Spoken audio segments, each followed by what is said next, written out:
Assalamualaikum warahmatullahi wabarakatuh. Apa kabar semua anak-anak kelas 12 TAV 1? Semoga semuanya sehat dan siap mengikuti pelajaran tahun ajaran baru 2020-2021. Tidak terasa kalian sudah kelas 12. Sudah mengikuti prakerin meski terkendala pandemi, tapi kalian harus tetap bersyukur karena sudah sempat 3 bulan melaksanakan prakerin. Nah, prakerin sudah usai, mari kita kembali ke dunia, ke bangku sekolah. Meski dalam keadaan seperti ini, mau tidak mau harus tetap berlanjut. Di sini Bapak mengampu pelajaran perencanaan dan instalasi sistem audio video. Kita lanjutkan kembali materi kelas 2 yang dulu pernah kita bahas.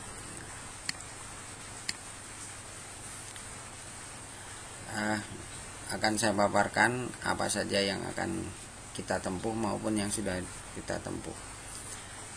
Dari layar sudah kalian pahami, kalian lihat bahwa pada KD 31 sampai 37 dan 41 dan 47 ini sudah pernah kita bahas dan kita pernah praktekkan, yaitu memahami tentang gelombang suara sampai dengan membuat rangkaian penguat daya atau ampli, dimana sudah sekitar 97% siswa berhasil membuat rangkaian penguat daya atau ampli.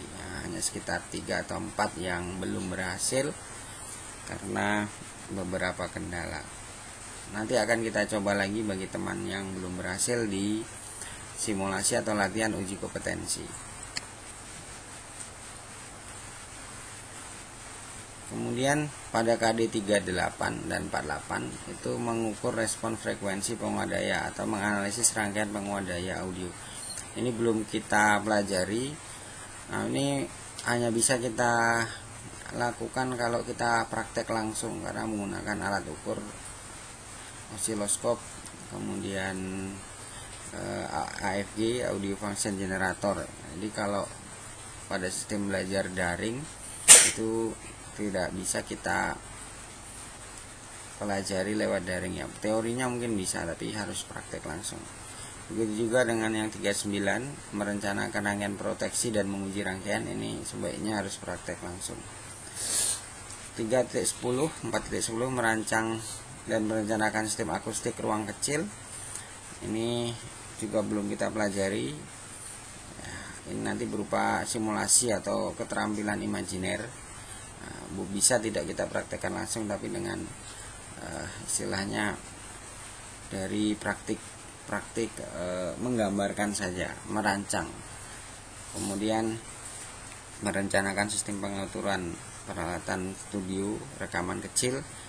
Kemungkinan juga kita tidak praktekkan, alatnya nggak ada ya, jadi kita skip aja nanti. Kemudian memahami sistem kerja mikrofon, ini pernah kita pelajari dulu. Kalian presentasi, kemudian menyampaikan paparan di depan kelas. Memahami sistem prinsip kerja macam-macam loudspeaker, ini belum. Kemudian memahami prinsip kerja rangkaian crossover, menerapkan rangkaian macam-macam interkoneksi, ini juga belum. Sifatnya nanti teoritis saja. Nah, ini sebenarnya harusnya include dengan materi penguat daya. Waktu itu kita tidak sempat, jadi nanti kita sisipkan di semester 1 kelas 12.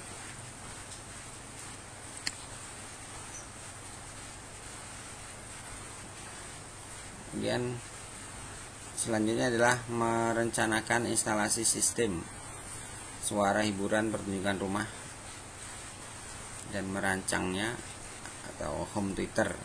Ini juga belum, kan insya Allah akan kita pelajari semester ini. Kita punya alatnya, punya ruangannya, tapi kalau keadaan belum memungkinkan ke sekolah, maka nanti lewat keterampilan imajiner saja.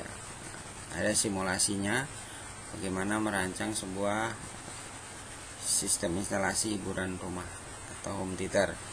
Kemudian 3, 16, 17 ini sama kurang lebih. Kemudian merencanakan instalasi audio dan audio pada sistem hiburan audio mobil ini belum, namun mungkin tidak kita praktekkan karena kita tidak memiliki atau belum memiliki peralatannya. Ya nanti kalau kita sudah punya misalnya, ya tentu akan kita praktekkan asalkan ada waktu yang tersisa. Kemudian pada 3.40 ini juga tidak kita praktekkan instalasi sistem hiburan ruang tertutup dan terbuka.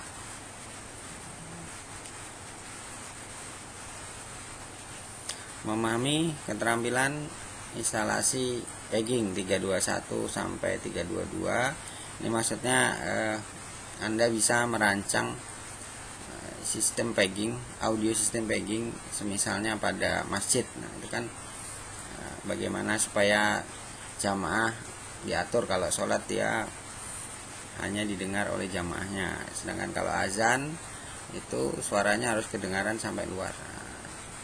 Itu sebagai contoh ya. Atau mungkin sistem pengumuman di sekolah saat upacara bendera, kemudian saat istirahat. Nah, itu namanya sistem pegging. Ini belum kita praktekkan, mungkin nanti pakai keterampilan imajiner saja. Menerapkan pembuatan master rekaman audio. Membuat master ini teoritis saja nanti. Kemudian memahami peralatan pembuatan video, membuat dokumentasi video, merencanakan pembuatan audio 324 dan 325. Ini belum. Nah, ini nanti rencananya praktek langsung. Jadi kita buat kelompok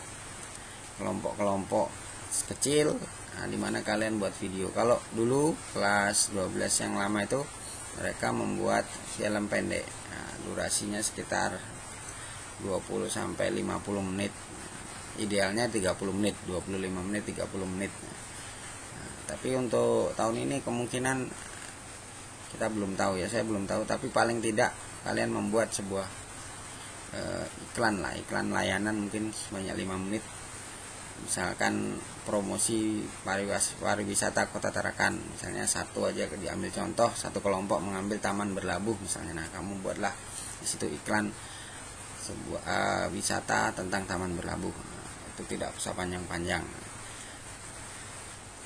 Yang terakhir 326 KD yang harus dianu adalah menerapkan instalasi sistem pengaman gedung menggunakan CCTV dan membuat instalasi CCTV. Kemudian kita sampai sini, ini menarik. Ini belum juga kita pelajari. Prakteknya harus langsung ya ini ya. Kita memang belum punya alatnya, tapi insya Allah pas nanti diupayakan ada, karena era sekarang ini setiap perumahan rata-rata kan punya CCTV ya. Jadi lulusan elektronika harus bisa menerapkan instalasi dan membuat instalasi CCTV. Nah, demikian tadi yang harus kita pelajari. Nah, sekarang saya akan menjelaskan tentang tata tertib KBM dalam jaringan. Nah, yang pertama, wajib melaksanakan presensi dalam jaringan setiap awal KBM PISAP. Nah, nanti saya share presensinya di Classroom. Kemudian kalian semua wajib masuk kelas PISAP di Google Classroom. Yang ketiga, kerjakan tugas dengan sungguh-sungguh, hindari copy paste, kumpulkan tugas sesuai waktu yang diberikan. Kalau terdapat kendala, misalnya sakit, tidak punya pakai data, sinyal tiba-tiba hilang karena mati listrik gitu ya, HP-nya juga hilang siapa tahu gitu, dan sebagainya, harap lapor ke wali kelas atau guru pengajar agar ditindaklanjuti. Mungkin minta tangguh pengumpulan tugas dan seterusnya.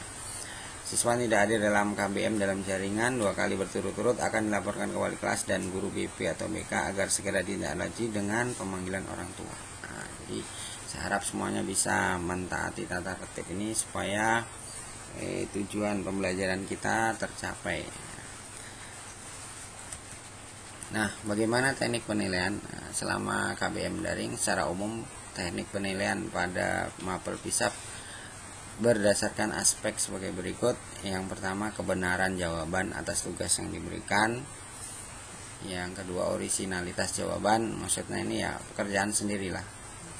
Ya, tidak perlu mengcopy lagi milik temannya. Bertanya boleh ya, mungkin kerjasama gitu, tapi tidak mutlak persis sama.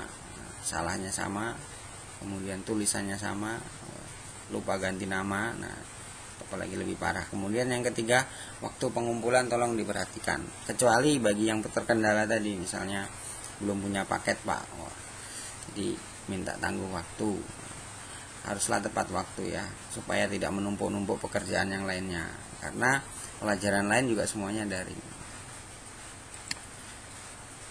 Baik, itu tadi yang bisa saya sampaikan.